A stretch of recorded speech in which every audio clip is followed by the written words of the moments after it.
Todas, todos, todes, bem-vindas, bem-vindos, bem-vindes.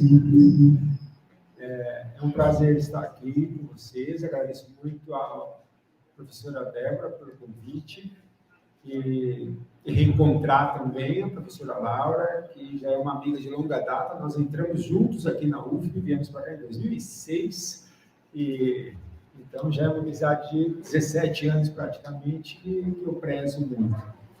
Infelizmente, Laura, de manhã não pude te ouvir, porque eu estava numa palestra nos Correios, falando sobre esses assuntos também. Então, se por acaso, depois, na hora que eu for te fazer perguntas, eu repetir alguma coisa que você já falou de manhã, eu te peço desculpas e peço desculpas também a quem já te ouviu. Mas só para a gente saber um pouquinho, né? A professora Laura Ribeiro da Silveira é professora associada do Departamento de Línguas e Letras da Universidade Federal do Espírito Santo, é doutora em Ciência da Literatura pela Universidade Federal do Rio de Janeiro, diretora social da ONG Minha Criança Trans e mãe de uma adolescente trans e de uma pré-adolescente cis. Desde a transição do seu filho, aos 11 anos, em 2021, fez o perfil @mãe.adolescentetrans, onde compartilhou as etapas de sua transição do Thales, né? Ele chama Thales, e segue apresentando as conquistas e desafios da luta pelos direitos das crianças e adolescentes trans no Brasil.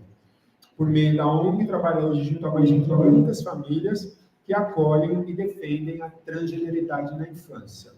Então, bem-vinda, professora Laura, muito obrigado pela sua presença.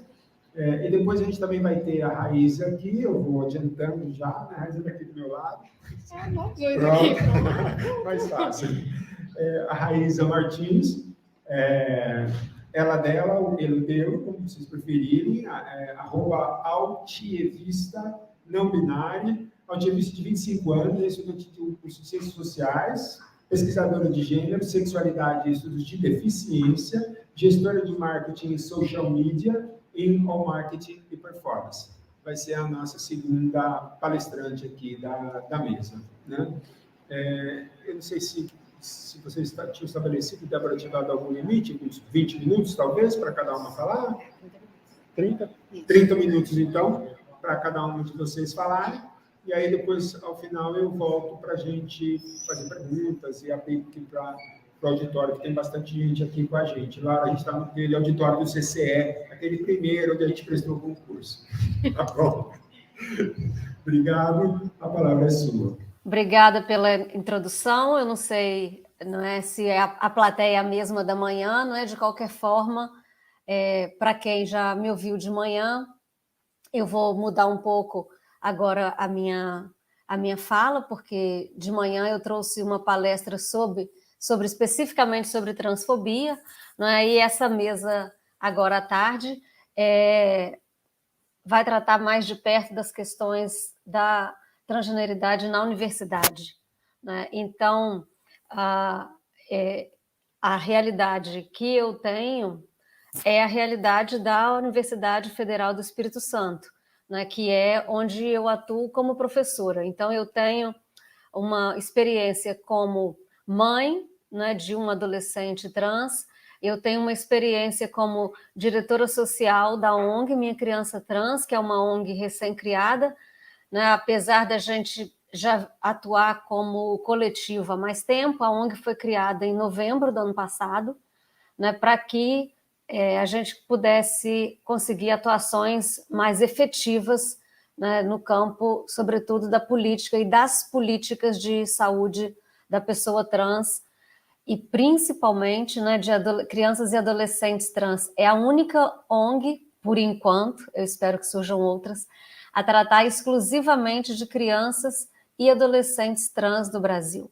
Então, essa é uma pauta urgentíssima, porque a quantidade de crianças e adolescentes invisibilizadas, né, pelas nossas políticas, pela nossa sociedade, é muito grande, e aí a ONG vem no sentido de tentar amparar essas pessoas, essas famílias que já acolhem, né, seus filhos, filhas e filhas, mas que não têm a menor ideia do que fazer, que foi o que aconteceu comigo quando o Thales se disse trans. Então, eu precisei de ajuda e eu não encontrei essa ajuda na universidade, que é, né, o local por excelência do saber.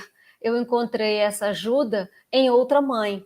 Então, o papel da família na transgeneridade de crianças e adolescentes, ele é primordial. A criança e adolescente não faz nada sozinho, por iniciativa própria, né? Eu, às vezes, brinco aqui em casa, eu falo, gente, se eu morrer, a transição do Thales acaba, porque ninguém sabe fazer nada aqui. Então, eu falo, vocês têm que se inteirar das coisas para ver como são os procedimentos e o que vocês têm que fazer para adquirir direitos. Mas eu já consegui fazer bastante coisa, não estou pensando em morrer, mas, de qualquer forma, eu já consegui fazer bastante coisas, graças, sobretudo, à ação da ONG, enquanto ainda era coletivo. Então, uma coisa simples, né, como o Jordan citou hoje de manhã, que é a retificação de nome, prenome, né, e gênero, hoje é uma coisa bem simples para maiores de 18 anos, né, basta você dar a entrada num cartório e pronto.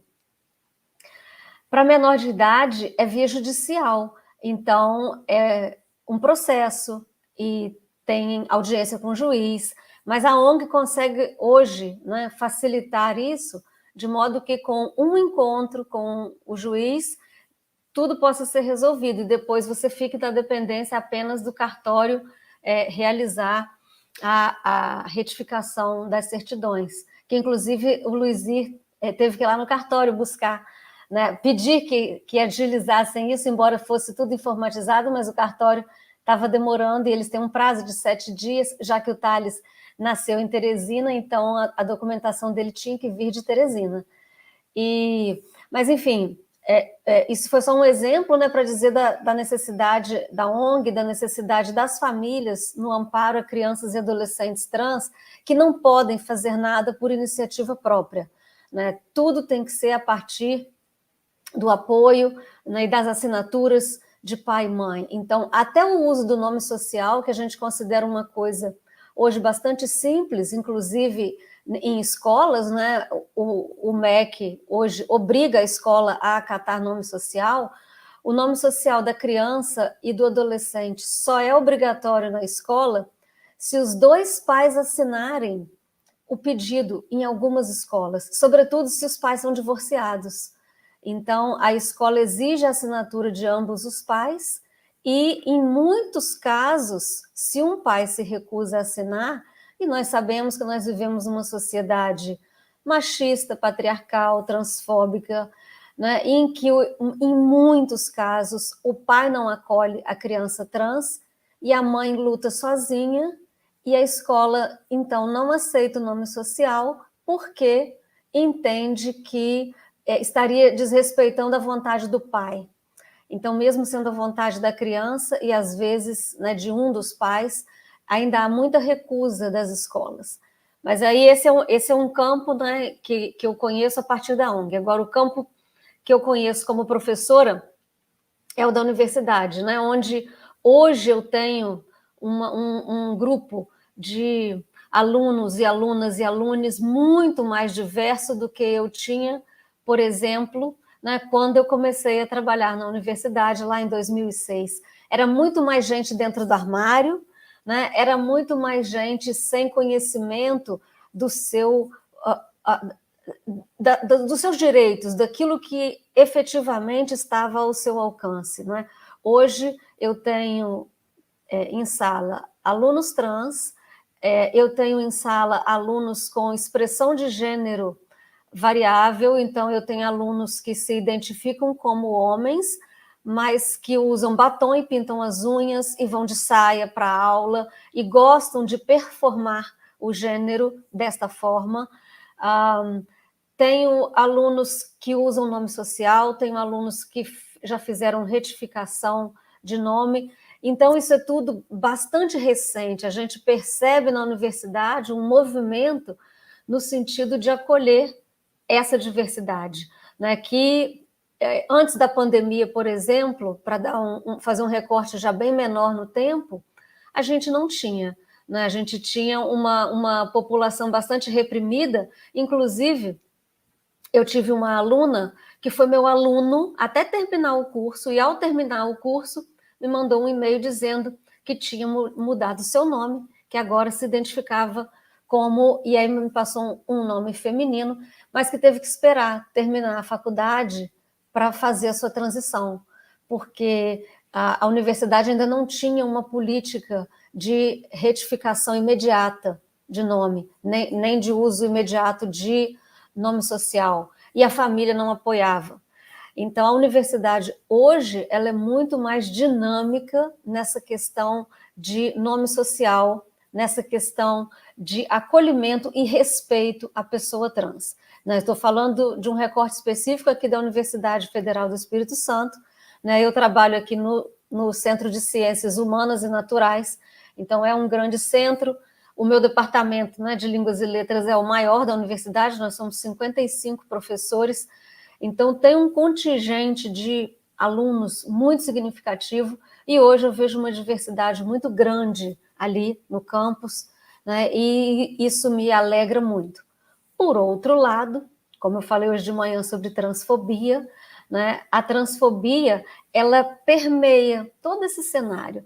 Então é rara a semana que não tem um evento, um episódio de transfobia, seja no banheiro, embora os banheiros da UFS todos tragam na porta que você vai usar o banheiro de acordo com o gênero com o qual você se identifica, você tem episódios de desconforto, de transfobia relatados com frequência. Recentemente eu participei de uma sindicância para apurar uma possível agressão de um professor contra uma aluna trans.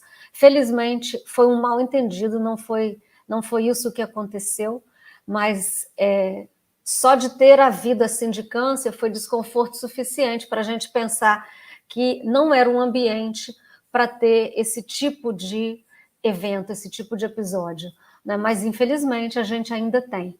Então, hoje, como eu falei de manhã, nós estamos evoluindo sim, mas é que olhando como nós olhamos um recorte temporal sempre muito próximo, nós não temos tanta certeza dessa evolução.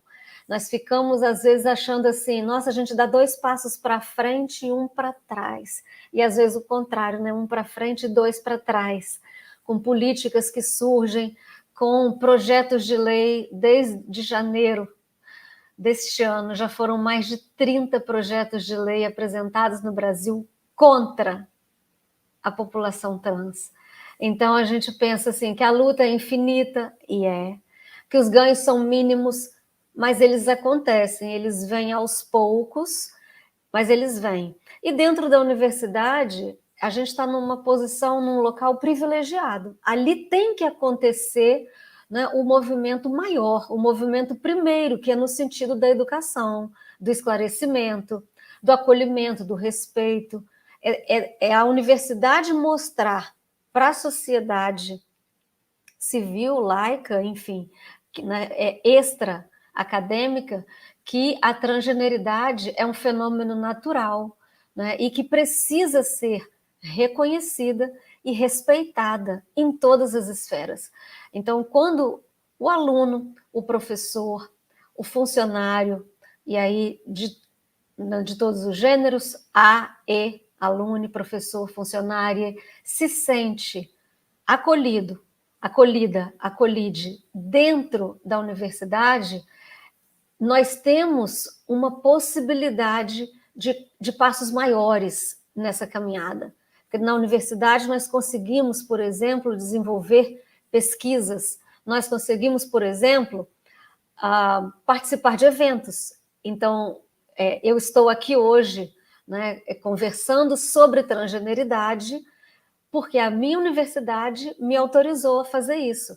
Então, é muito significativo que a universidade entenda a importância da transgeneridade na sociedade e o seu papel como instituição na promoção dessa melhoria. Então, as leis, infelizmente, não são feitas dentro da universidade, mas os movimentos surgem dentro da universidade. A pressão sobre a sociedade, no sentido da promoção das melhorias, ela surge dentro da universidade. Então, nós como palco ali, né, que reúne uma diversidade muito grande, sempre foi a universidade pública, principalmente, sempre foi, né, um local muito favorável à diversidade.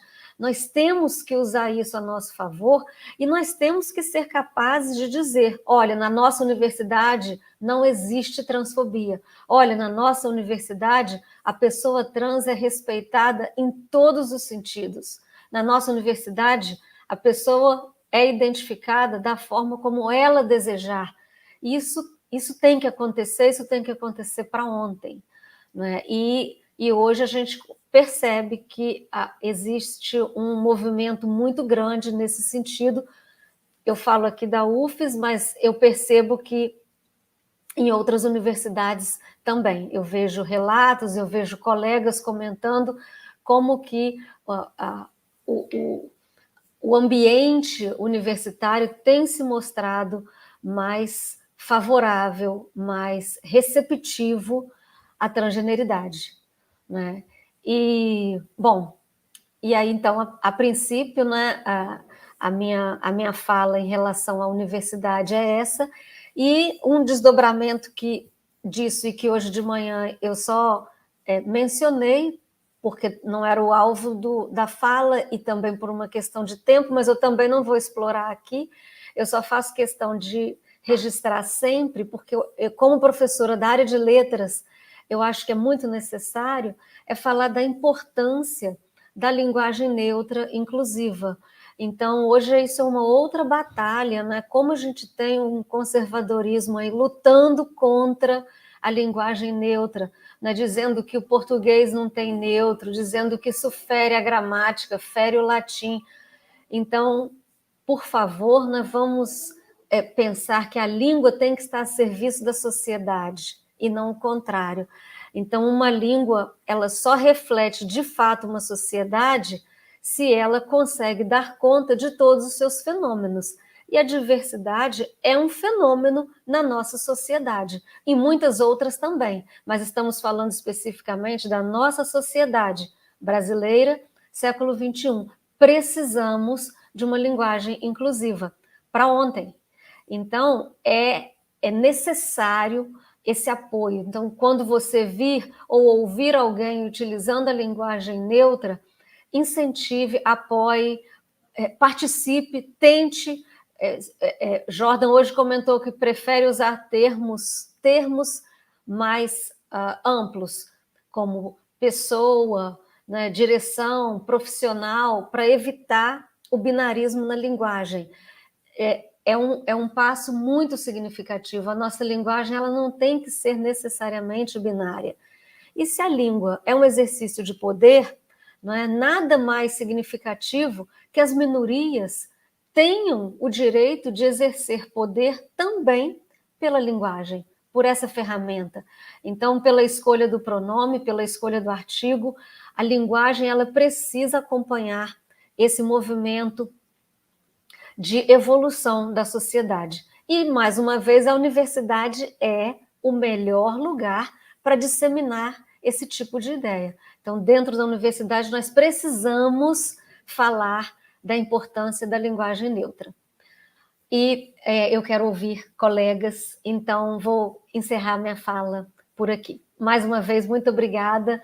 Estou muito alegre de estar aqui. Só estaria mais alegre se eu estivesse aí presencialmente. Vocês não imaginam o quanto eu queria estar aí, mas haverá uma oportunidade. Boa tarde, eu sou a Lula, meu sinal, tá? Esse é o meu sinal. Eu sempre começo com autodescrição, então sou uma pessoa negra de cabelos curtos, uso óculos, com brinco, camiseta de botões branca, jaqueta jeans e tenho algumas tatuagens pelo braço. Meus pronomes são ela, dela e ele, deu. Sou não binária, 25 anos. Atualmente sou estudante de Ciências Sociais.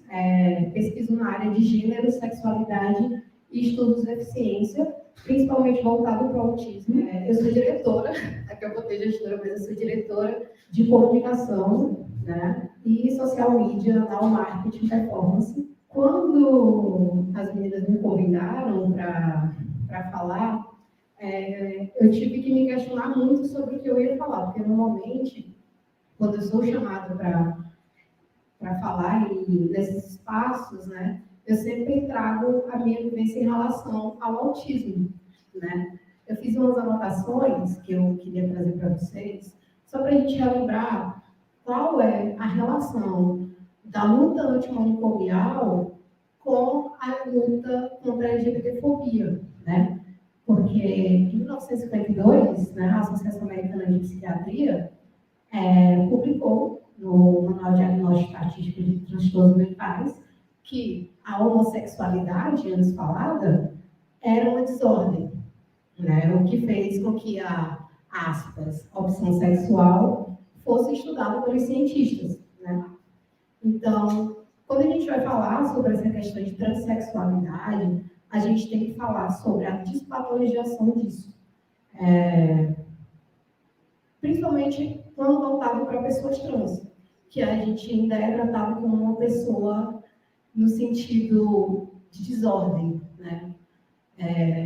Sempre que alguém fala isso para mim, acho que por eu ser uma pessoa autista e uma pessoa LGBT, eu fico pensando qual é o sentido de desordem que essas pessoas estão falando. Porque eu realmente quero causar desordem, né? Não ser uma desordem, eu quero causar desordem. Eu sempre falo assim, né? Eu quero ser uma ameaça. Eu sou uma ameaça. Eu sei que o meu corpo ele é uma ameaça para as pessoas, né? Principalmente quando a gente fala sobre autismo, quando a gente fala sobre ser uma pessoa LGBT e preta. Então, principalmente aqui dentro da universidade, quando eu fico pensando nisso, eu falo isso como alguém que observa muito as questões que acontecem aqui dentro. Não são poucos casos de transfobia aqui dentro. Não é pouco caso de LGBTfobia aqui dentro, da UF, propriamente falando.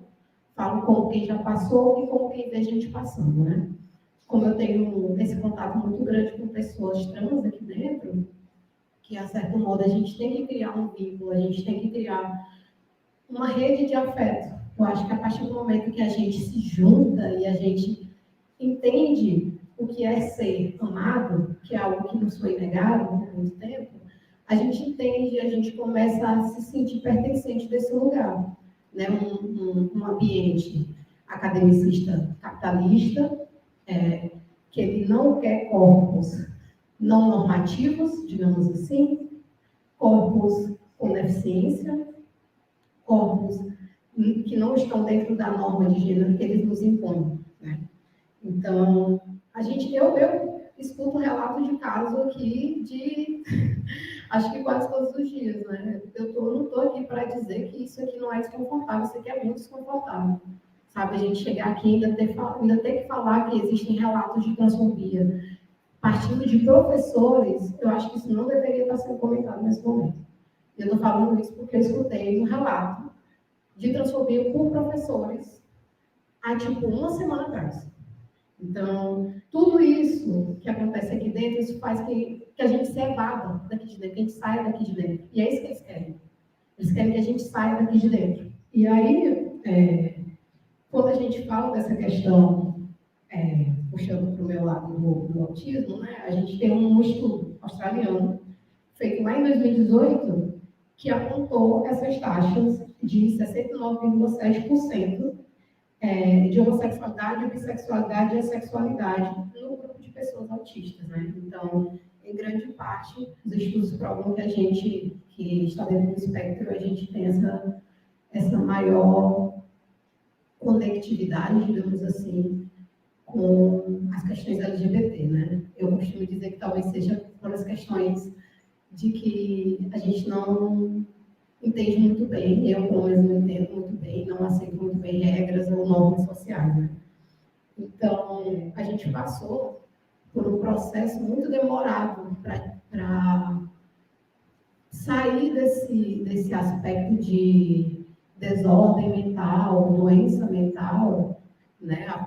Nós, pessoas LGBT, digo, mas esse processo foi muito mais longo para nós, pessoas trans, né? E, então, dia 18 agora, que foi, por exemplo, do Dia do Orgulho Autista, e hoje, dia 28, Dia do Orgulho LGBT, né? Eu trago muito, eu digo que eu vivo entre os dois mundos, né? Eu vivo entre os dois mundos do que de sair do armário. Eu digo que eu saí do armário 2 vezes, mas eu saí do armário muitas outras vezes, né? Antes me identificava como uma mulher cis, depois me identificar como uma pessoa trans, depois descobri que era autista. Então, todos esses processos, eles foram muito massacrantes para mim. Não posso dizer que foi algo fácil. Foi algo que doía mesmo em mim, porque a gente nota como as pessoas atravessam o nosso corpo. Os olhares atravessam o nosso corpo, né? Em diversas questões, não falando só da universidade, mas fora dela, família, os amigos, os relacionamentos que a gente tem, né? Eu digo isso porque eu vivo um relacionamento não monogâmico, que é outra quebra de norma, que aí já as pessoas já me olham totalmente diferente também, e com uma pessoa transnominária que performa masculinidade. Então, a forma como as pessoas nos incluem ou nos excluem dentro de um espaço, ela varia muito, né? Então, até dentro desses espaços LGBT, QIAP+, às vezes a gente tem que fazer um processo de conversa, né? De leitura, do que são essas pessoas, do que eu represento e de como esses espaços me afetam. Eu queria trazer essas questões, esse ser autista nessa sociedade capacitista, né? Que já é uma dificuldade muito grande, e ter sempre que explicar as nossas limitações, que já é outro ponto muito difícil. Então, imagina você sendo uma pessoa autista e LGBT, né? A gente é atravessado por diversas dificuldades do capacitismo, da LGBTfobia, eu enquanto pessoa negra do racismo aqui dentro, né? Então, eu sempre tive esse certo receio em relação à universidade, né? Por vezes, assim. Então, acho que é isso. Para a gente poder abrir, né, as questões, está à vontade, vocês podem perguntar o que vocês quiserem, mas eu acho que como um papel, né, Laura, assim, neste lugar, né, nesse lugar de professores, nós partimos daqui, mas eu acho que é necessário também que a gente faça isso que você faz, né, com a ONG hoje, ou no tripé da universidade, né, de que a gente tentasse uma abertura maior até para os cursos de extensão, né, porque hoje de manhã, por exemplo, né, é uma experiência, já tive outras, né, mas existe uma dificuldade das pessoas que não são da sopa das letrinhas, né, como a gente brinca, né, de entender o porquê. Então, havia muitas perguntas para mim hoje cedo, mas como é que faz essa diferença? Né? Qual é a diferença entre agênero, não binário? Qual é a diferença entre bi e pan? Qual é a diferença entre transgênero, transexual e travesti? Então, eu acho que, no primeiro ponto, né, se isso não é claro para nós aqui dentro, lá para fora vai ficar ainda menos claro. Um trabalho que a gente tem que fazer, né, o depoimento da Raíssa, a gente sabe, né, aqui as coisas, talvez na UFS você tenha uma coisa um pouco mais tranquila, mas aqui nós temos enfrentado assim, uma dificuldade maior, né, nesse sentido, né, desde a utilização de banheiros, né, e envolvimento com segurança, aí colegas, professores, professoras que não aceitam, né, já cheguei a ouvir isso, né, eu não aceito, eu não consigo entender, e ninguém pode me obrigar a fazer isso, porque não faz parte do meu universo, não faz parte da minha crença. Bom, né, aquele processo todo lá de preconceito, né, já estabelecido. Esse seu trabalho, né, com a ONG, você consegue também pegar, ou vocês têm conseguido dialogar em espaços mais amplos? Vocês têm feito aí atividades dentro da universidade, como essa, por exemplo, que a Débora, né, organizou aqui, onde a gente tentar levar esse tipo de conversa para fora? Como é que é esse movimento aí para vocês, né, nesse sentido, assim, da extensão, né? Pensando por esse lado da extensão, né? Porque você já adiantou uma pergunta que eu também ia te fazer, que é com a questão da linguagem neutra.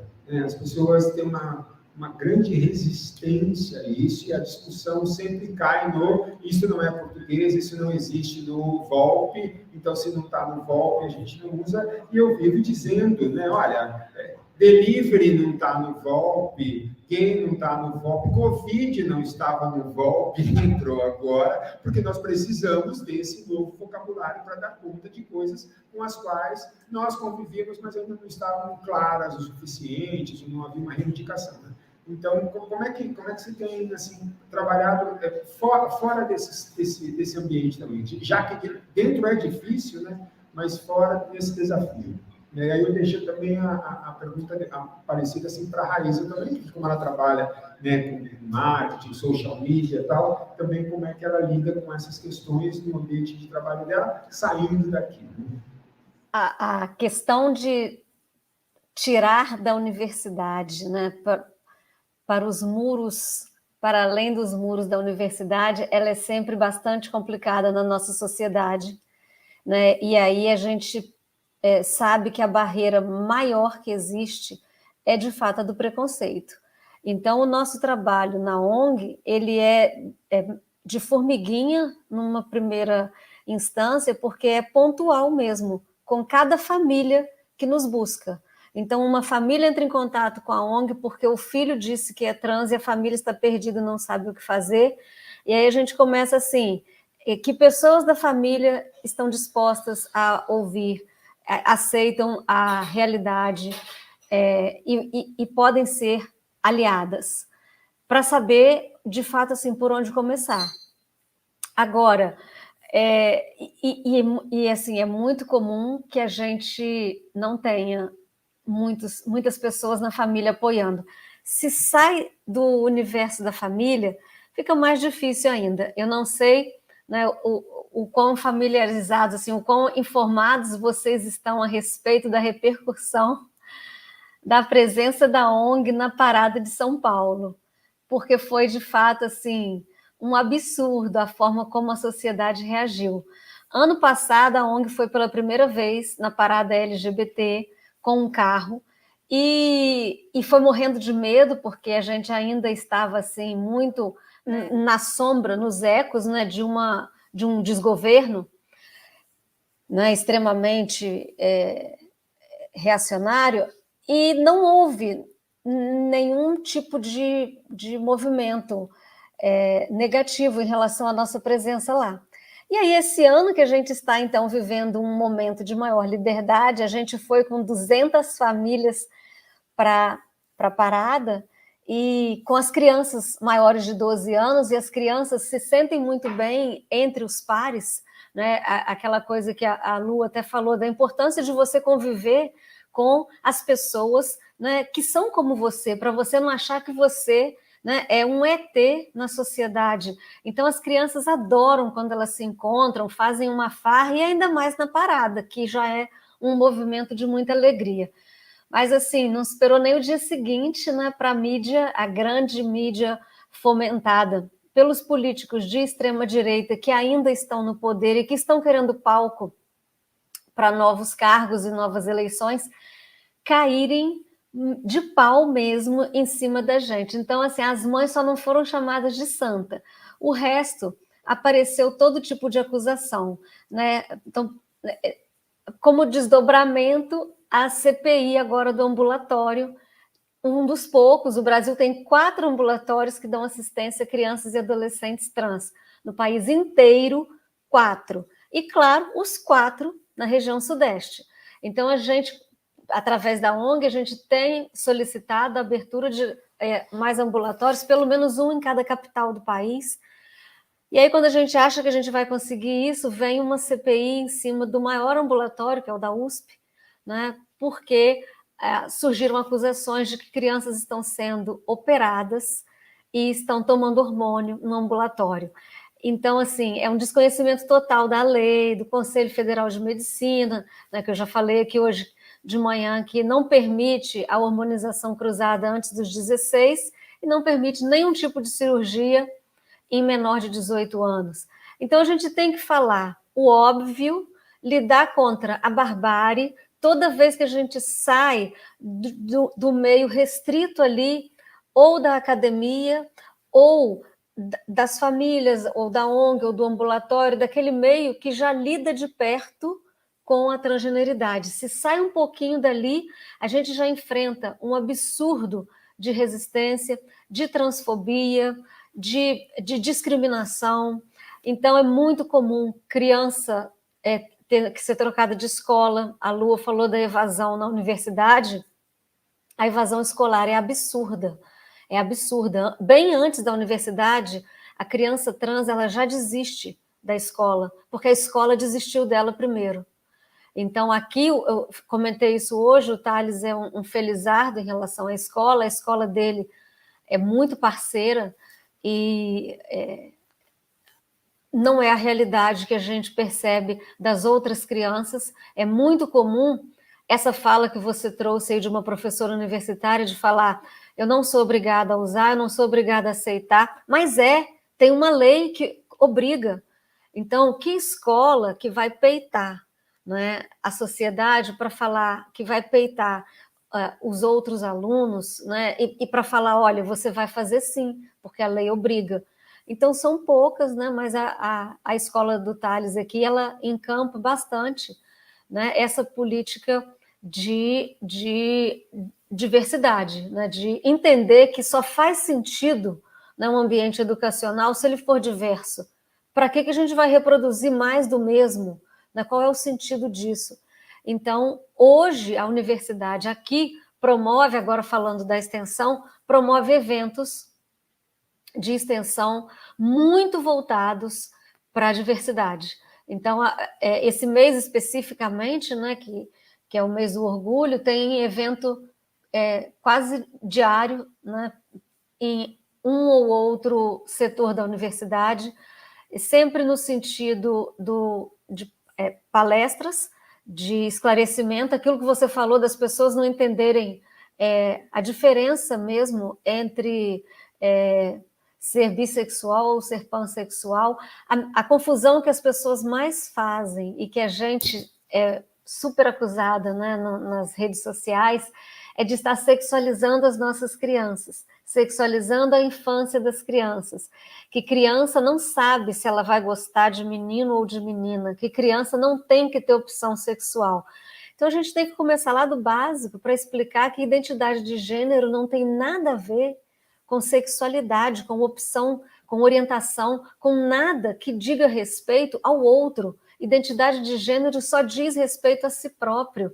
Então, que a criança, ela entende sim se ela se sente um menino, uma menina ou nenhum dos dois, mesmo a gente sabendo que menino e menina são construtos sociais, como ela nasce em uma sociedade, ela tem isso como opção, é o que ela vê ali, e ela se identifica, sim, com um ou outro desde os 18 meses, né, em maior ou menor medida. Então, isso não se relaciona definitivamente com sexualidade. E aí, quase toda fala nossa, né, começa sempre respondendo a pergunta, mas como é que você sabe que é trans tão cedo assim? Como é que pode uma criança já saber que ela é trans? E a gente sempre pergunta, com que idade você soube que você era um menino ou uma menina? Você vai dizer, não sei, nasci sabendo. Né? Que é bem parecido com a questão da sexualidade, só que em outro momento da vida. Né? Quando que você descobriu que você era heterossexual?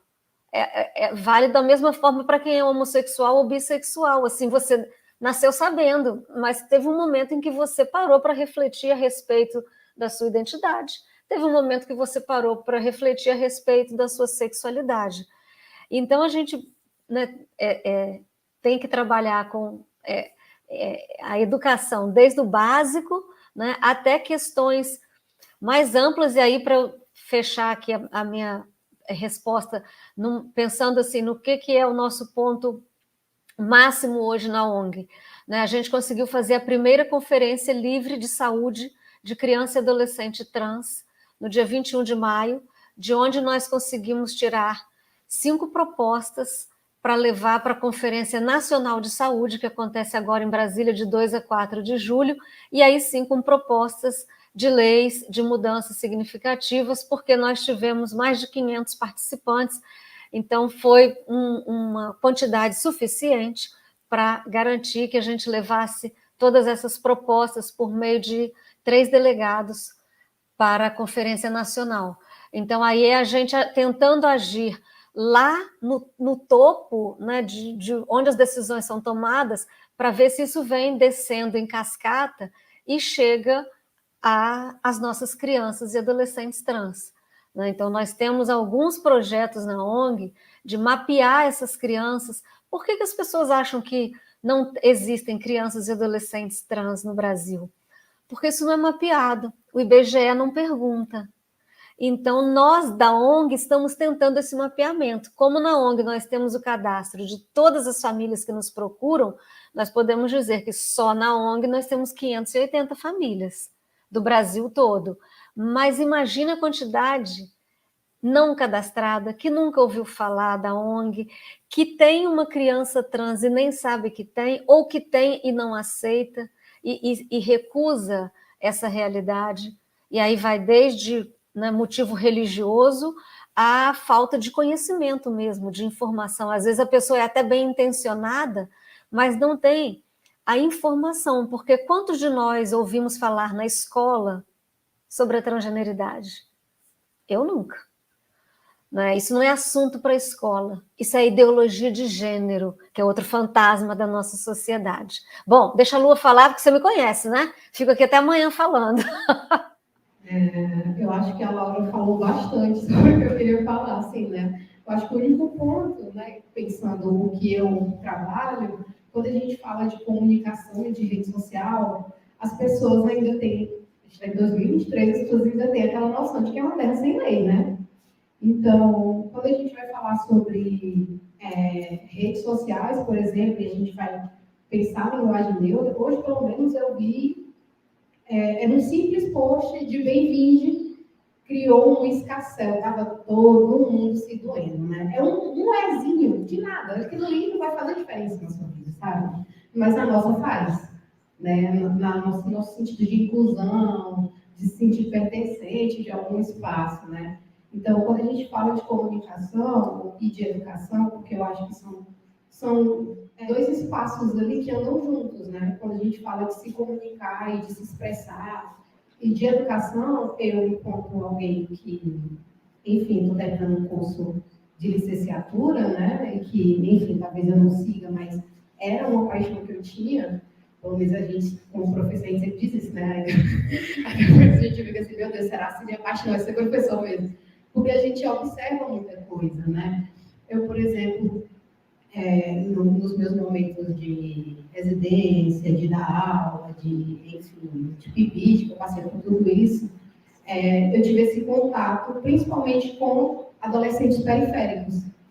E eu me lembro que eu questionava muito isso lá dentro, porque, por ser uma escola periférica, às vezes essas ações de internet, né, esse contato, esse acesso mesmo à comunicação fora do ambiente escolar, e quando a gente fala nesse sentido, eu falo de rede social, né, de artigos em, sei lá, em Google Acadêmico, essas coisas, eles não tinham tanto contato, né? E todo mundo acha, dentro da escola, que falar de gênero é para os professores de sociologia e filosofia só. Da gente, só a gente fala disso, os outros professores não podem falar disso. E não é assim, né? Eu acho que, eu sempre digo, a educação vem na base de tudo. E eu percebia eles de uma forma tão, assim, digamos, inocente, né? Porque a gente sempre tem aqueles meninos que performam aquele gênero machão, né? E eu me lembro que tinham muitos adolescentes gays lá dentro, né? Gays cisgêneros. E eles sentavam tranquilamente na perna dos meninos heterossexgêneros, né? E eu olhava para os meus companheiros de aula lá e eu falava, nossa, eles lidam com isso de forma muito natural, né? E eu me questionei, por que eles lidavam com isso de forma tão natural, né? Sendo que eles viviam dentro de um espaço muito,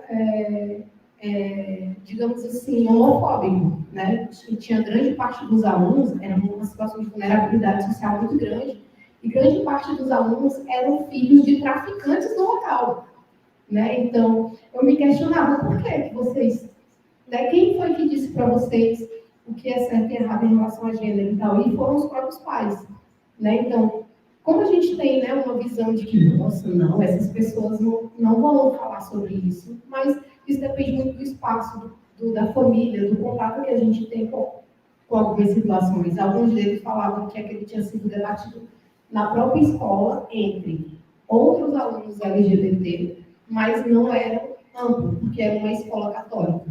Então, a escola católica ela não permitia que esse assunto fosse debatido dentro de sala de aula, né? Eu me lembro que eles não podiam ouvir nem música, não podiam botar musiquinha no som, assim, na caixinha deles mesmo. Então, qual é esses espaços que a gente está, né? Como a gente está dentro desses espaços enquanto aluno, enquanto professor, ou enquanto pessoa que leva algum tipo de serviço, digo isso porque a empresa que eu trabalho, a gente leva serviço mesmo, a gente leva palestra também, a gente pretende fazer isso, né?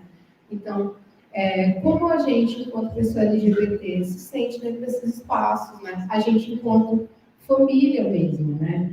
Eu digo isso porque, por exemplo, a Laura, ela está falando do ponto de vista de uma mãe, com uma pessoa trans na família, filho trans e tudo mais, né? Então, por exemplo, falo isso em sentido de comunicação, porque a gente teve um evento há pouco tempo aqui em Teresina, que foi promovido por um shopping, então foi um evento de grande escala, né? E no período de postagem, né, de falar que a mãe de uma menina trans ia debater sobre crianças trans, ela foi fortemente atacada. Tipo, o shopping foi obrigado a retirar o post, porque isso estava afetando a filha dela. E a filha dela, eu conheço essa pessoa, a filha dela, ela não aparece, ela não tem rede social, ela não tem nada. Por quê? Ela teve que resguardar a própria filha por medo. Então, imagina que loucura que é você, né, enquanto uma criança, enquanto um adolescente, querer se expressar, querer falar sobre isso, você querer viver a sua adolescência e você não pode. Porque sua mãe tem medo, sabe? E a gente fica num impasse porque a gente entende a criança e a gente entende a mãe, né? Porque faz medo, a gente sabe que é de uma crueldade, assim, o que falavam, da mãe também, né? Então, é bem complicado quando a gente fala da comunicação, porque quando a gente fala de rede social, as pessoas, elas tacam o que elas quiserem ali sem medo do que tiver que vir, sabe? Acusam, falam que a gente está mexendo na cabeça das crianças, e como você falou, né? Existe um tempo dentro do CRM, existe um tempo para questão de organização, de cirurgia, mas as pessoas não, elas vão o quê? Principalmente na questão midiática, elas vão mudar o seu discurso. Elas vão dizer, não, eles querem usar testosterona na criança de 6 meses de idade, olha, ele está fazendo tudo errado. Então, existem muitas questões, eu acho que quando a gente fala de mídia, a gente está falando de um espaço que pode ser muito manipulado. Né? Tudo que a gente fala, as pessoas podem pegar uma pauta ali e manipular para colocar um discurso de ódio em cima, porque as pessoas não, acho que elas esquecem que isso é um discurso de ódio, isso é crime, né? Então, acho que é muito nesse sentido, assim. Puxando um pouco aqui, também para vocês duas, né? É comum que a gente ouça, né? E essa pergunta sempre é feita para mim, quando é que se virou gay? Eu falei, é assim, a gente acorda um dia, abre a janela, é primavera, as borboletas voam, e eu falo, vou virar gay, porque é legal, né? É legal para acordar todo dia e saber que você é humilhado, ofendido, você sofre bullying, vamos se respeitar, né? É uma escolha assim, super tranquila. As pessoas escolhem por ser assim. E se a gente pensa na comunidade trans, então, né, se no LGBT, né, a gente já enfrenta essa questão do preconceito, na comunidade trans, eu acho que esse preconceito vem assim, multiplicado, sei lá, 10, 100, não sei. Né? Então, eu tenho ouvido também, assim, às vezes, corredores, né, porque as pessoas elas não têm muita coragem, né, mas de dizer, agora existe uma epidemia, todo mundo vai virar trans agora, só tem criança trans, então, como é que é isso? Como é que a criança vira trans? Ou como é que a criança vira gay? Né? Ou sei lá, como se lida com isso? Né? Então, eu sei, né, você vai fazer um trabalho até de mudança de vocabulário. Né? Eu tenho buscado muito isso, né? Esses verbos assim, né? Eu não aceito. Aceitar não é um verbo que se utilize, porque eu não sou ninguém para aceitar ou não um outro ser humano. Eu tenho que respeitar um outro ser humano. Né? Agora, hoje de manhã, né? Mas é que eu não consigo aceitar o casamento gay. Você já foi pedido em casamento gay? Porque é o único momento, não é? Você pode aceitar ou não. Né? Agora, se a pessoa quer se casar, que ela se case. Se ela não quer se casar, não se casa. Não está nesse nível. Né? E eu acho que aí, né, puxando também a isso aqui, né, porque ela está trazendo esses dois espectros, né, existe também uma recusa, porque eu tenho conhecidas que têm filhos que são autistas e não aceitam o fato de assumir publicamente, ou mesmo para si mesmo, que o filho é autista. Ou que, como você falou, né, que o filho é trans, porque ou desconhece, ou porque sabe, né, de todo o preconceito, ou porque simplesmente, né, na minha família isso não tem, né, isso não dá por aqui. Então, assim, como trabalho de ONG, né, porque eu acho que embora, né, nós sejamos professores, mas eu imagino que tem uma diferença de público, né, porque tudo bem, nós estamos na universidade, sabemos que aqui nós enfrentamos isso, mas imaginamos, pelo menos, que não seja tão violento quanto numa sociedade mais ampla, né? Então, como é que vocês trabalham esse processo de transição da família também? Né? Que tipo de, sei lá, que elementos, né, vocês exploram? Se vocês têm um trabalho multidisciplinar, né, com mais, sei lá, mais profissionais, né, como o João estava falando agora há pouco, né, assim, não existe nesses grupos assim ninguém que seja fonoaudiólogo para trabalhar com a voz de pessoas trans, por exemplo, né, que foi a palestra anterior, essa sua que você deve ter acompanhado. Né? Então, como é que você tem aí? Se vocês têm um processo, vocês têm mais profissionais, ou quais são essas dificuldades, né, de base mesmo dessa população? Né? O que você vê, assim? Porque eu sei que existem famílias, inclusive, que existe violência, né? De criança sofrer, menina sofrer estupro, quando é adolescente, para mostrar o que é o corpo dela, que ela é mulher, assim. Então, eu imagino que você deve enfrentar uma série de questões assim. Queria te ouvir um pouquinho sobre isso também. E a Raíssa também nessa questão, né, sobre a dificuldade, né, de se encontrar no espectro autista e de ter uma negação da família. Às vezes, em 2 casos, né, multiplica a sua dificuldade. Essa fala sua, né, inicial aí de quando é que se decide ser gay, quando a gente escuta esse tipo de acusação, né, que as mães que querem palco estão inventando transgeneridade para as crianças, porque não querem um filho gay ou uma filha lésbica, então preferem um filho trans. Aí a gente fala, claro, é muito mais fácil ser trans no Brasil do que ser qualquer outra coisa. Né? A expectativa de vida para mulher trans é 35 anos, se tiver o recorte de raça, cai para 28. Né? Homem trans é o índice mais alto que tem é de suicídio, né? Comparado com qualquer outro recorte de população masculina.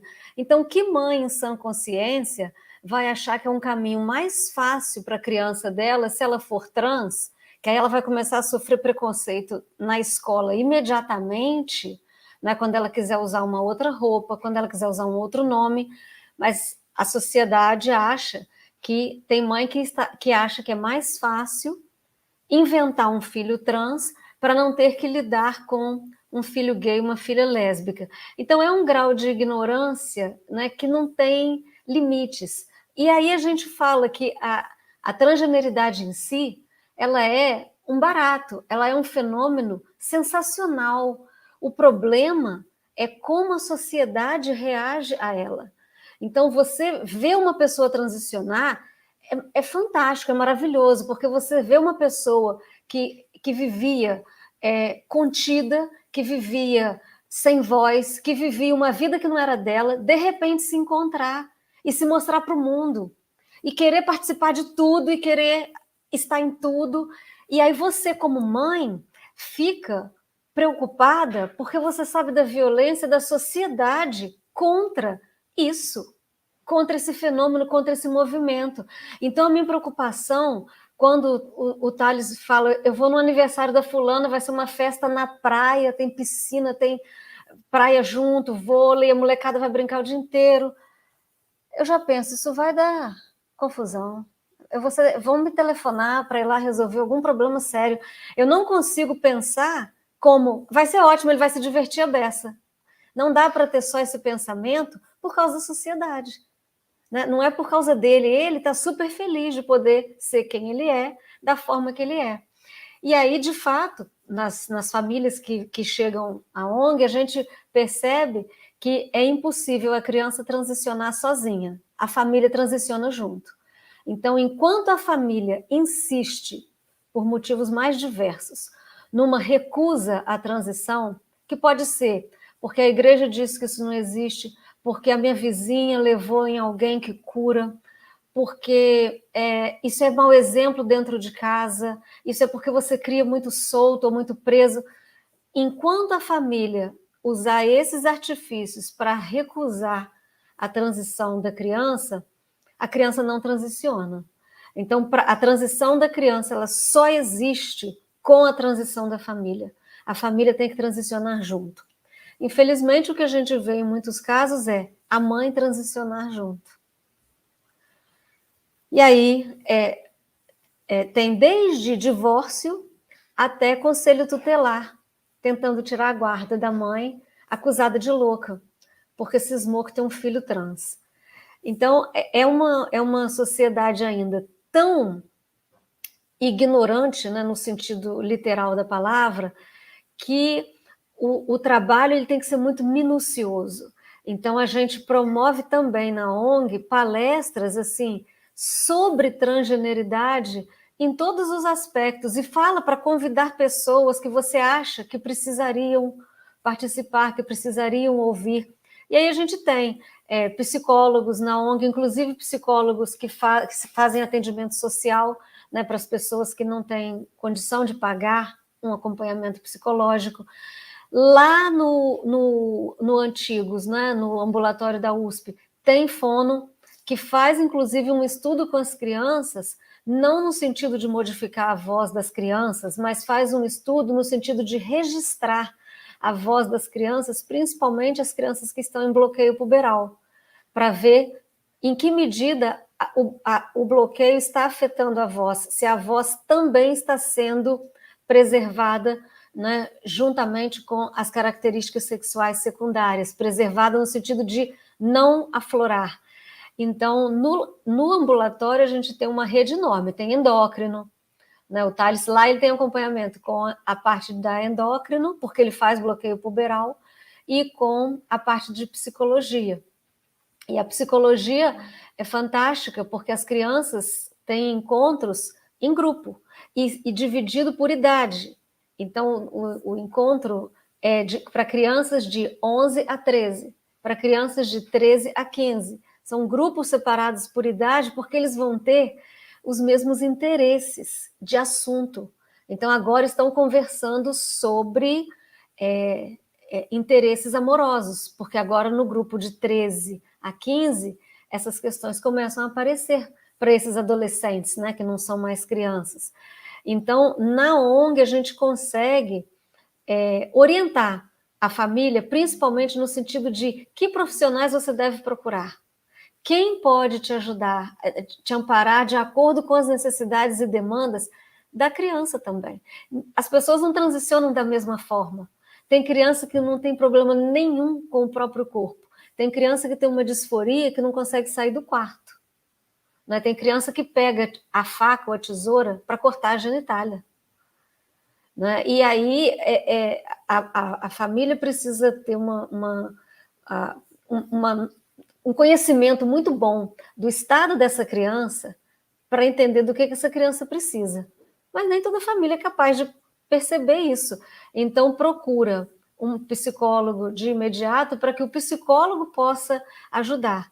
Agora, até o psicólogo, ele tem que ser um psicólogo atento a essa realidade, porque a gente também recebe na ONG muitas mães que passaram por um psicólogo que falou que a criança estava confusa, que a mãe estava inventando uma transgeneridade, que a criança precisava conviver mais com pessoas do mesmo sexo, as coisas mais absurdas, né, no sentido de reverter uma possível transição de gênero.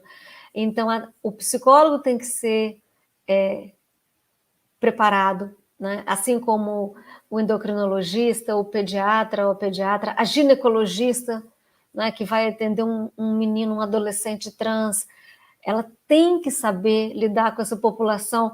E aí é por isso que a gente tenta, né, fomentar palestras em várias áreas, porque eu já fui falar para funcionários do SUS aqui que não sabiam nem como abordar um paciente trans. Agora imagina fazer um exame, né? Então chega uma pessoa de barba no consultório ginecológico, olha o desconforto para essa pessoa e para o médico, para a médica que não tem a menor ideia de como atender essa população. Então, o que faz mais falta, de fato, é a naturalização da transgeneridade na nossa sociedade como fenômeno, né? Fenômeno que dá em gente. Eu não posso nem falar que dá só em gente, porque dá em bicho também, né? É mais fácil quando a gente fala assim, isso aí dá em gente, não dá em árvore. Mas a transgeneridade dá em bicho, dá em várias espécies e, felizmente, dá em gente também, né? Para a gente não ser todo mundo a mesma coisa. Mas o trabalho é muito lento e tem que atuar em várias frentes, de fato.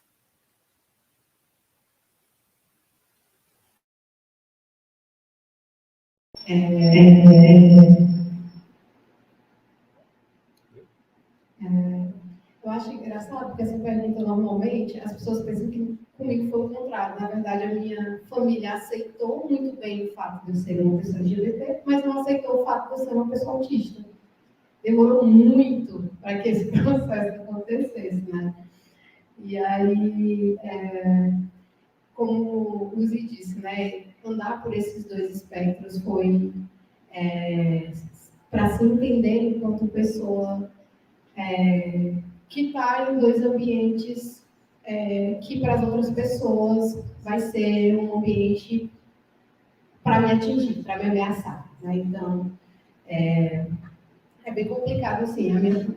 Em relação à minha família, hoje em dia, a gente tem uma abertura maior para falar sobre o fato de eu ser uma pessoa com terra, né? Mas em relação à questão de ser uma pessoa LGBT, isso nunca foi um problema, né? Então, a gente vê como a gente, às vezes, tem conhecimento de alguma coisa, mas não tem de outra. A gente precisa falar disso tudo no espaço para quem a gente está falando, né? Às vezes a gente está num espaço acadêmico, a gente fala de uma forma, dentro de uma comunidade periférica a gente fala de outra, para uma pessoa a gente fala de uma forma, para estudante a gente fala de outra, né? E aí, às vezes falta conhecimento para além de pessoas que vivenciam isso, para médico, para psicólogo. Isso é muito, acho que é algo que a gente tem que falar de forma muito, assim, de uma forma muito maior, né? Porque quando a gente fala de educação, de universidade, por exemplo, é daqui de dentro que saem os professores, né? Então, como essa leitura sobre minorias está chegando em outros espaços que não sejam aqui o da educação e de humanos, por exemplo, né? Eu digo isso porque eu namoro uma pessoa transmasculina e a gente foi num consultório. Chega a ser, eu não sei se é cômico, aquela coisa, seria cômico se não fosse trágico, porque a gente foi no consultório para falar sobre a questão da retirada de seio do meu namorado. E o médico falou que eu, né, porque ele teve essa leitura de que eu sou uma mulher cis, a partir pelo fato das minhas roupas, de como eu estava me prostando ali, me posturando na frente dele, ele falou que eu estava obrigando meu namorado a fazer a retirada de seio. Aí eu disse, não, isso com certeza. Eu peguei uma faca, coloquei no pescoço dele e falei, olha, você vai ter que tirar. Você tem que fazer agora, porque eu não quero que você tenha seio. Né? Então, olha o tipo de situação que a gente passou dentro de um consultório médico, né? Uma pessoa, um médico que faz isso. Ele faz esse procedimento cirúrgico e ele abordou uma pessoa transgênero, falando que a namorada da pessoa estava obrigando ela a passar pelo processo de cirurgia. Então, isso acontece em diversos âmbitos, né? Tipo, familiar, escolar. Então, eu acho que a gente tem que ter esse conhecimento de base mesmo, né? A gente tem que começar a chegar na base de tudo, na base familiar, na base escolar, né? Eu acho que esses processos até de ONGs talvez tivessem que ser mais abertos, né? Eu noto que esse trabalho das ONGs é muito importante, né? Por exemplo, já participei de alguns espaços, né? Não necessariamente ONG, mas, por exemplo, em rede social, né? Eu participava, produzia conteúdo para alguns espaços e a gente notava essa chegada de mães, essa chegada normalmente de mães, porque existe mesmo é notável, né? Essa, digamos assim, esse afastamento de pais em relação às suas crianças trans, né? Eu trabalhei numa secretaria que trabalhava com mulheres e esse processo de violência em cima de mães e de filhos, principalmente de crianças e mães dessas crianças que eram crianças transgêneros ou crianças LGBT, era muito mais complexo, era muito mais difícil. Normalmente elas tinham que se locomover para um espaço seguro, né? Normalmente, como eu trabalhava numa secretaria de Estado, aliás, de prefeitura, essa secretaria ela tinha que acolher essas mães, porque elas entravam num processo de vulnerabilidade social, né, num processo de violência tão forte que o Estado tinha que intervir de forma muito urgente. Então, era um processo muito adoecedor, sabe? A gente via pessoas se trancarem dentro de casa com medo e a gente via índice de suicídio subir, assim, de formas alarmantes, né? Então, a gente ainda vê isso, né? Eu acho que é muito disso, muito complicado quando a gente fala desses processos de adoecimento de pessoas, sabe? Eu digo isso como uma pessoa que adoeceu por causa disso. Já foi uma pessoa adoecida por ser LGBT, já foi uma pessoa adoecida por ser uma pessoa autista, sabe? O processo que a gente passa para aceitar e para se entender, e quando eu digo aceitar, não digo aceitação de pessoas de fora, eu digo aceitamento da gente mesmo, sabe? Porque esse processo do que colocaram na cabeça da gente do que é certo, do que é o gênero correto, do que é a sexualidade correta, do que é ser uma pessoa certa, né? Ela entra na gente de uma forma que quando a gente vai para fora, quando a gente vai se expressar e colocar tudo que a gente sente para fora, isso soa como errado, né? Então, eu sempre tive essa noção de que, por ser uma pessoa trans, eu estava fora do que esperavam, mas eu nunca tive, né? Eu não posso falar com alguém que sentiu esse impacto de achar que é errado.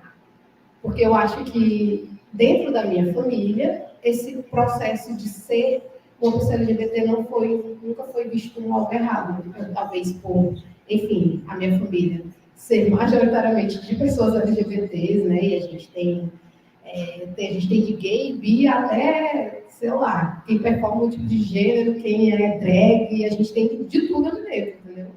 Então, esse processo aí foi mais tranquilo para mim, né? Mas será que todo mundo vai passar por esse mesmo processo? Será que todo mundo vai ter uma família que majoritariamente pessoas são LGBT? A gente sabe que não. Então, a gente tem que pensar muito nesse sentido, assim. Obrigado, Larissa. Obrigado, Laura. Vou abrir aqui para ver se alguém que está presente quer fazer alguma pergunta. Ou se tiver também pergunta pela internet, não sei quem está capitalizando. Débora. Na verdade, são perguntas bem rápidas. Uma para a Lua, outra para a Laura. Para a Laura é o seguinte, Laura, você comentou que na ONG de vocês tem psicólogos que atendem, inclusive pessoas que não podem pagar, né? Eu imagino que sejam psicólogos especializados nesse tema, né? Porque eu soube de vários casos de psicólogos que não entendem nada disso e, às vezes, já até outros casos de pessoas gays que foram procurar psicólogos, gays e lésbicas, e o psicólogo tentava falar, mas esse caso seu, se você tivesse resolvido com 5 anos, né, de idade, tinha resolvido. Agora é meio tarde, então você vai ter que lidar com isso. Então, assim, eu sei que ocorre isso, o psicólogo não entender nada do assunto, né, ou por alguma razão pessoal não achar que aquilo está certo, e aí não vai ser o psicólogo certo para aquela pessoa, né? Então, eu queria saber se os psicólogos que estão nessa ONG são pessoas que têm profundo conhecimento do tema e se atendem online pessoas de outros lugares do país que precisem desse atendimento social.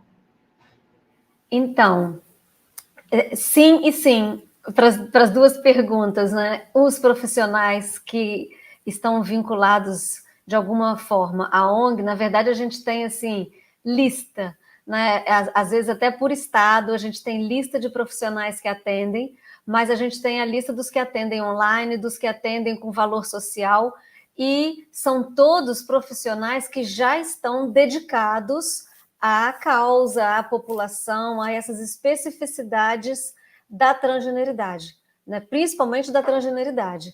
Então, começa na base da indicação, né, de uma mãe que leva, e aí o atendimento dá um bom resultado, a criança se sente acolhida, porque tem que saber lidar com criança e tem que entender de transgeneridade. Então, é de fato muito específico, mas felizmente hoje na psicologia a gente tem bastante especificidade. Então, tem muitos profissionais atuando. Há muitos psicólogos que já buscam se especializar, não é, na temática trans, porque percebem que existe uma necessidade muito grande de profissionais nessa área e atendem, né, online e do Brasil todo. Então, se houver interesse, você me manda depois uma mensagem que eu consigo te colocar em contato, te encaminhar uma lista, porque é essencial que o profissional saiba o que ele está fazendo, né, em todas as áreas, mas na psicologia é primordial, porque ele está lidando, de fato, com a construção dessa criança, né, da identidade dessa criança. E aí é muito comum a gente ter relatos de psicólogos fazendo besteiras por aí. Só para, né, dar um exemplo em relação à criança, o Thales frequentou psicólogo aos 4 anos de idade e aos 7 anos de idade, por 2 anos em cada momento, né, para tratar de insegurança, timidez, várias questões que poderiam estar ligadas à transgeneridade, mas ninguém sabia. E nenhuma psicóloga nunca viu nada de relacionado a qualquer questão de construção de identidade nele. Então, precisa ser um psicólogo, de fato, atento a essas questões para lidar de forma coerente, né, com a demanda. Que agora temos psicólogos e psicólogas e psicólogos trans que imagino sejam pessoas que sejam as mais indicadas possíveis, né, para atender toda a população trans, né? Inclusive, a palestra de hoje à noite, às 7 horas, é com uma psicóloga, uma mulher trans que é psicóloga. Então, sim, obrigada pelo seu retorno, Laura. E sim, eu gostaria que você deixasse depois o contato, informando como é que se faz, né, quando precisa, para entrar em contato com esses psicólogos, para a gente poder divulgar pelo Instagram, se puder. Você me manda e eu divulgo no Instagram do Alta Translúcida também. Obrigada. E para a Lua, eu ia perguntar o seguinte, Lula, aqui já é uma pergunta mesmo de bastante ignorância da minha parte, com relação a não binário, né? Como é que se você quiser responder, claro, você não, mas pessoal, como é que você percebeu que para você não havia essa identificação fechada, e como é que as pessoas deveriam se referir a você, como saber em que momento é ele, em que momento é ela, dela? Não, vou responder. Desde muito, diferente do que penso, desde muito pequena eu tinha essa noção, sabe? É aquela coisa, não acordei um dia e descobri que era. Eu sempre tive essa noção de que eu não entrava em conformidade com o gênero. Então, eu acho que quando a gente começa a notar mais, eu acho assim, eu notei mais quando eu tinha por volta dos 12, 13 anos, que é quando a gente está olhando, está procurando namoradinha, né? E aí eu notei que eu nunca tive essa necessidade de gênero. Eu nunca tive essa noção, essa questão do que esperavam de mim mesmo, né? Eu tenho uma família muito aberta em relação a isso. A gente falava muito sobre isso. Meu sonho é que, na Maria, toda a família falasse sobre isso, né? Seria uma maravilha, mas a gente sempre falou muito de gênero ali. Eu tinha uma prima que ela falava muito de gênero, né? Ela sempre teve essa relação com o feminismo, com o gênero e tudo mais. Então, ela sempre conversava muito comigo. E eu sentia o que eu chamo de estranheza. Eu sentia que eu tinha uma estranheza em relação a gênero, da mesma forma que eu sempre senti que eu tinha uma estranheza em relação à forma que eu pensava, né?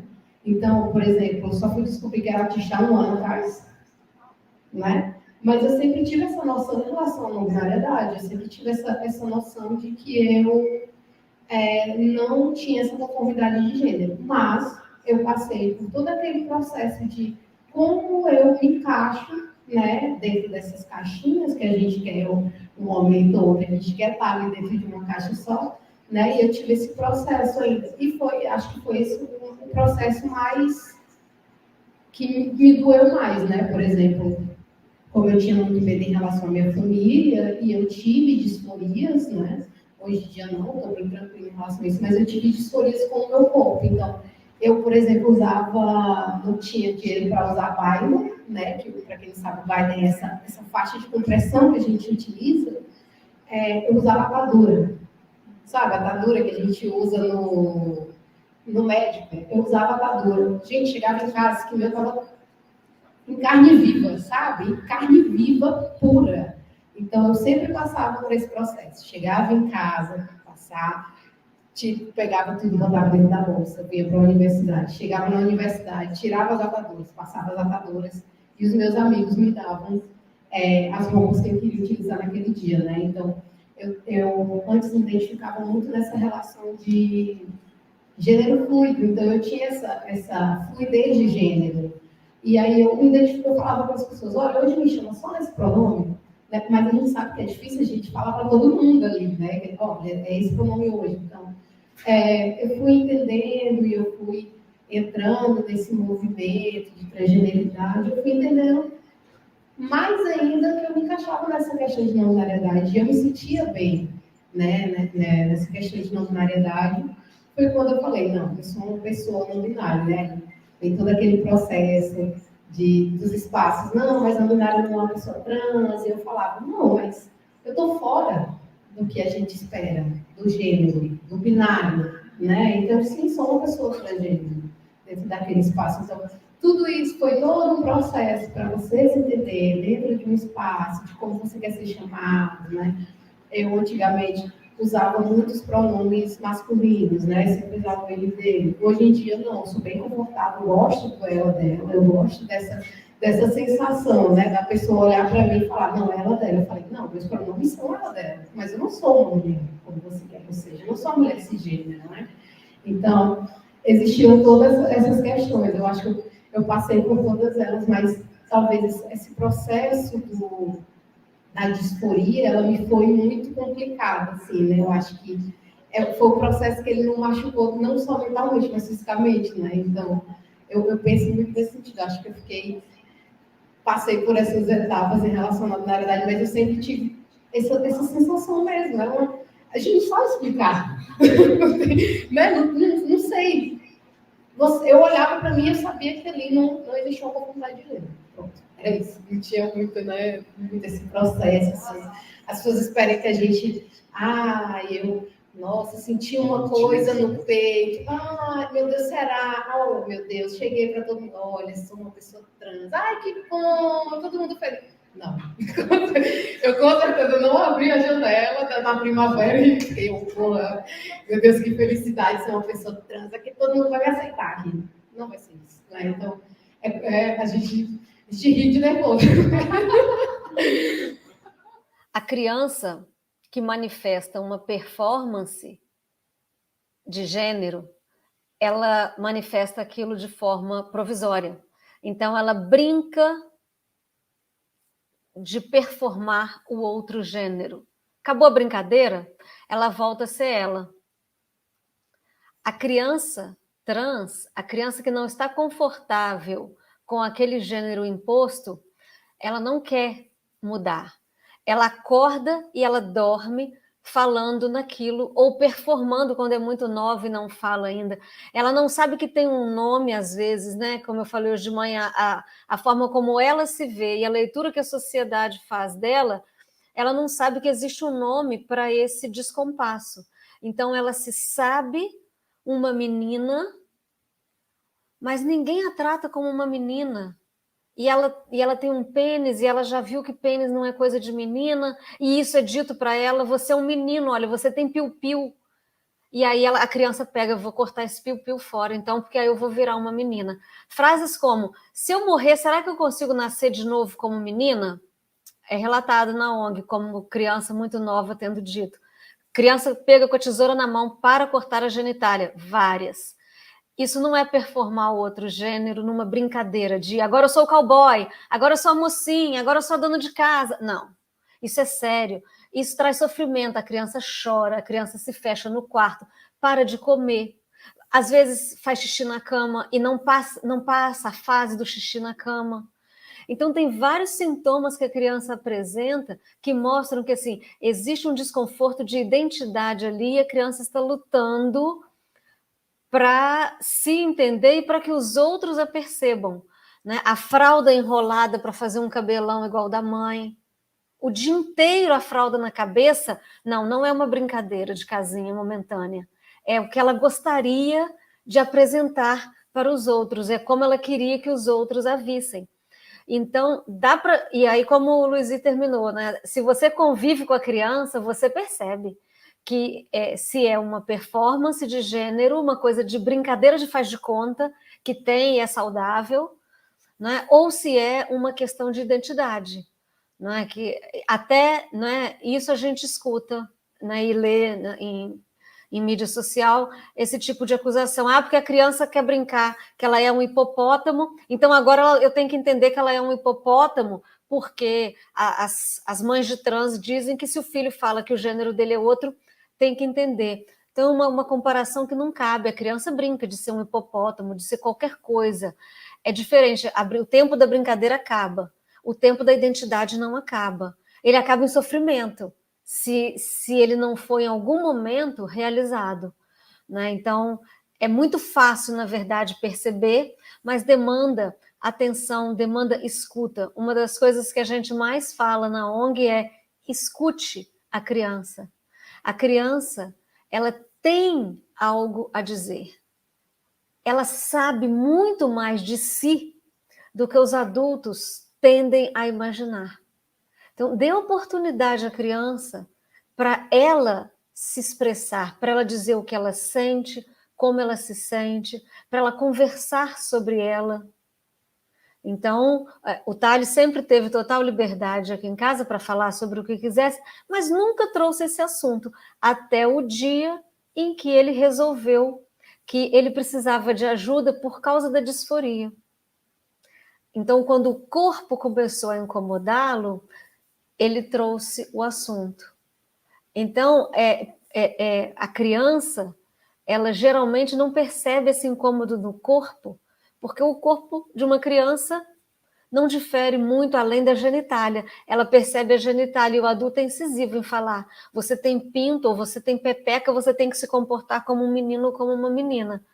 Aí, quando ela começa a perceber que aquilo ali é mais sério, né, que o corpo está se modificando como um todo, num sentido diferente do sentido como a criança, ou no caso já adolescente, se vê, aí é mais necessário ainda escutar esse adolescente, porque seguramente não é uma fase, é algo muito mais amplo, né, e que precisa ser, de fato, escutado para ser compreendido. Né? Não tem como você tirar ninguém do armário, então não tem também como você olhar para uma criança e falar, essa criança é trans. Não. Então, assim, precisa vir do sujeito. O sujeito tem que externar de alguma forma, e de forma incisiva, consistente, reiterada, para que você consiga ter essa certeza. E às vezes a certeza demora, às vezes depende de análise de um profissional, um psicólogo, conversar também com a criança durante um bom tempo. Não é sempre que é fácil, não é sempre que a criança verbaliza de uma forma tão direta. Então, bom, acho que respondi. Para quem não me conhece, meu nome é Alissa, eu sou mulher, eu sou travesti, eu faço questão de falar que eu também sou travesti, justamente para mostrar que nessa universidade tem uma travesti, que não tem travesti só na prostituição, na droga, na criminalidade, porque também nem tem, né? É mais a associação, o estigma, enfim. Falaram que sobre a sigla T, a letra T da sigla LGBT, é uma história bem mais embaixo, e um dado que mostra isso é que em 1990, a OMS, a Organização Mundial da Saúde, ela retirou a homossexualidade da lista de transtornos mentais. Isso só aconteceu com a transgeneridade, a transexualidade, 20 anos depois, em 2018, há 5 anos.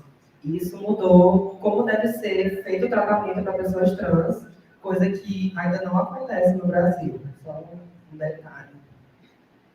E, pela minha experiência, gênero, que é quem eu sou, diferente da minha orientação sexual, que é por quem eu me atraio sexualmente, afetivamente, gênero é uma coisa mais pesada, porque, pessoalmente, para mim, eu fui uma criança trans. Eu fui a criança que não só brincava com as bonecas, mas que era as bonecas, era as personagens dos desenhos. Entrava numa piscina de bolinha e colocava 2 bolinhas dentro da minha blusa. E eu fui podada. Meus pais, professores, percebiam desde cedo. Então, eu me conformei que eu era um homem, e aos 15 anos eu me assumi como um homem gay, né? Que naquela época eu não imaginava que, na verdade, eu era travesti. E isso já me trouxe muitas consequências pesadas, porque eu acabei saindo de casa com 20 anos. Mas, mesmo eu saindo de casa, eu percebi que meus pais eles tinham se acomodado com a ideia de eu continuar sendo um homem gay. Agora, é inconcebível eu contar para eles que eu sou travesti, porque eles já manifestaram desde a minha infância que esse era o maior medo deles, que eles não iam aceitar isso. Então, eu tenho certeza de que se antes eu tivesse falado que eu era uma mulher trans, travesti, eu teria sido expulsa de casa. Eu sou a primeira do meu curso, infelizmente. E assim como as poucas outras que tem na universidade também são as primeiras, ou no máximo segundas, terceiras dos cursos. E eu ainda consegui ser a primeira porque eu fui capaz de terminar a escola. Eu só me descobri trans na pandemia. Eu já tinha 20 anos, eu já tinha terminado a escola, já tinha saído da casa dos meus pais. Então, pedi o final da ano, gente. Então, olha o que é que a gente tem que ter para conseguir pisar nessa universidade. As poucas que entram também quase não conseguem terminar, tem muita luta para conseguir terminar, e às vezes mesmo com muita luta não consegue. Olha, a gente está fazendo um evento, por exemplo, sobre transgeneridade, travestilidade. E quantas pessoas trans tem aqui? 5. É gritante. Enquanto eu me entendia como um homem cis, eu saía na rua, eu era um homem afeminado, e eu não tinha esse medo. Agora eu tenho medo de sair na rua. Eu tenho medo porque os carros me param achando que eu sou prostituta, as mulheres me olham estranho, os homens me olham e depois eles me olham com desejo. E depois são transfóbicos em seguida, mais como uma negação deles. Do mesmo jeito que eu tive uma negação para mim durante todos esses anos, porque eu sabia que no momento que eu assumisse isso, ia ser um fardo bem maior para suportar.